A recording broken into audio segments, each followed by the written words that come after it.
À la parole, Madame Descamps d'abord. Bon, alors il y a un gros sujet autour des moins de 20, hein, où on nous accuse de faillite collective parce que nous ne serions pas capables de représenter les salariés dans les TPE.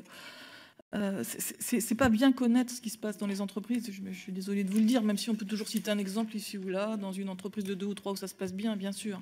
Mais globalement, pourquoi la négociation sans intermédiation, c'est pas une négociation, c'est de la relation sociale entre un employeur et ses salariés. Et parfois ça se passe bien, parfois ça se passe mal. Tout simplement parce qu'il y a le lien de subordination et qu'un salarié, il n'a pas le choix de dire à son patron, ben non, ce que tu me proposes sur les heures sup, même s'ils se tutoient par ailleurs et qu'ils vont boire un pot le soir au café d'en face, non, ce que tu me proposes sur la moindre rémunération de mes heures sup ou sur la modification de mes horaires de travail, et ben non, ça ne me convient pas. Non, bah oui. L'intermédiation, ça sert à ça. Alors il y a d'une part cet aspect-là, il y a l'autre aspect, ce qui est la capacité à représenter collectivement ses collègues. Et pourquoi vous nous dites, dans les moins de 20, vous n'êtes pas présent, et alors franchement, en quelque sorte, c'est de votre faute. Je ne nie pas que le syndicalisme porte une part de responsabilité, peut-être, dans le fait qu'il ne s'est pas suffisamment intéressé aux salariés des petites entreprises. Mais, mais on peut le dire. Mais il ne faut pas nier aussi la culture du dialogue social dans ce pays. Et c'est ça que je reproche en priorité à ces ordonnances.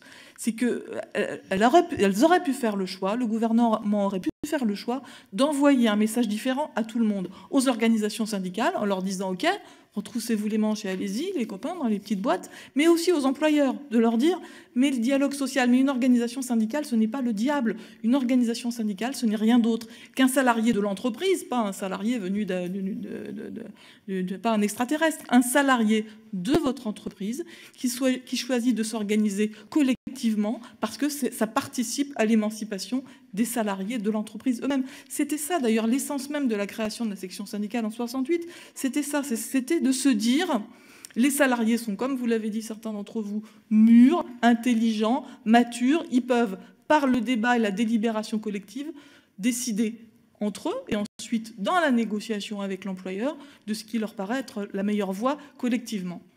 Donc je pense que de ce point de vue, les ordonnances, elles font un total contresens en envoyant notamment au patronat le message inverse.